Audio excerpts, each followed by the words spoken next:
चलिए आज हम लोग पढ़ेंगे कंपैरिजन ऑफ फ्रैक्शन। क्या पढ़ेंगे? कंपैरिजन ऑफ फ्रैक्शन मतलब भिन्नों की तुलना। क्या पढ़ेंगे? भिन्न की तुलना।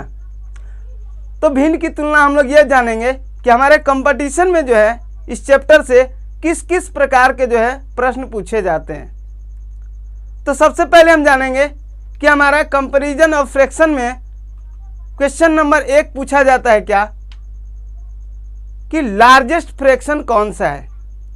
क्वेश्चन नंबर 1 क्या पूछा जाता है? लार्जेस्ट फ्रैक्शन मतलब बड़ा भिन्न कौन है। दूसरा नंबर पर चलते हैं, स्मॉलेस्ट फ्रैक्शन क्या पूछता है? छोटा भिन्न। क्या पूछता है? छोटा भिन्न। उसके बाद चलते हैं तीसरे नंबर पर, एसेंडिंग ऑर्डर। क्या पूछता है? एसेंडिंग ऑर्डर अर्थात बढ़ते क्रम। उसके बाद पूछता है डिसेंडिंग ऑर्डर अर्थात घटते क्रम। तो इसे बनाने के लिए हम लोग पहले से पढ़े हैं एनसीईआरटी विधि में कि क्या करते हैं? क्रॉस मल्टीप्लाई करते हैं। क्या करते हैं? क्रॉस मल्टीप्लाई करते हैं, है ना। अर्थात मान लिया जाए कि 2/4 और 3/6, तो हम लोग क्या करते हैं? क्रॉस मल्टीप्लाई में नीचे वाला को ऊपर से गुना, इसको इसके साथ, तो 6 दूनी 12 और ये 4 तिया 12 अर्थात ये दोनों फ्रैक्शन क्या है? बराबर है। तो उसी प्रकार से यदि हमारा 2/4 यहाँ रहे 3/4, तो हम लोग क्या करते हैं? कंपैरिजन ऑफ फ्रैक्शन ऐसे गुना करते हैं, 4 तिया 12 और 4 दूनी 8। इसका मतलब 3/4 हमारा क्या है? बड़ा भिन्न है और छोटा भिन्न हमारा 2/4 है। तो ये तो हुआ हमारा एनसीईआरटी विधि। अब हम लोग जो विधि पढ़ेंगे वो सुपर फास्ट विधि पढ़ेंगे। क्या पढ़ेंगे? सुपर फास्ट विधि। सुपर फास्ट विधि में क्या है कि किसी भी भिन्न को आसानी पूर्वक ज्ञात करने के लिए हम क्या करते हैं कि सभी अंकों के अंश पर एक शून्य रखते हैं। क्या करते हैं? एक शून्य रख देते हैं। जैसे मान लिया जाए हमारा 2/3, 2/4, 2/5 और 2/6 कितना भी फ्रैक्शन हो, तो हम बताएं क्या सोल्व करने के लिए कि क्या कीजिए, आप सभी के अंकों पर क्या कर लीजिए? शून्य रख दीजिए। क्या कर दीजिए? शून्य रख दीजिए। अब शून्य रखने के बाद क्या हुआ कि हमारा 20 हो गया, 20 20 20 अर्थात इसको 3 से डिवाइड करना है, 4 से, 5 से और 6 से। अब इसके बाद हम लोग क्या करते हैं? इसको लगभग भाग लगाते हैं। क्या करते हैं? लगभग भाग। पूरा पूरा भाग नहीं लगाना, क्योंकि 20 से ये 3 से जो है 20 कटता नहीं है ना। उसी प्रकार से 20 6 से भी नहीं करता है, तो हम लोग पूरा पूरा भाग नहीं लगाएंगे। हम लोग क्या करेंगे?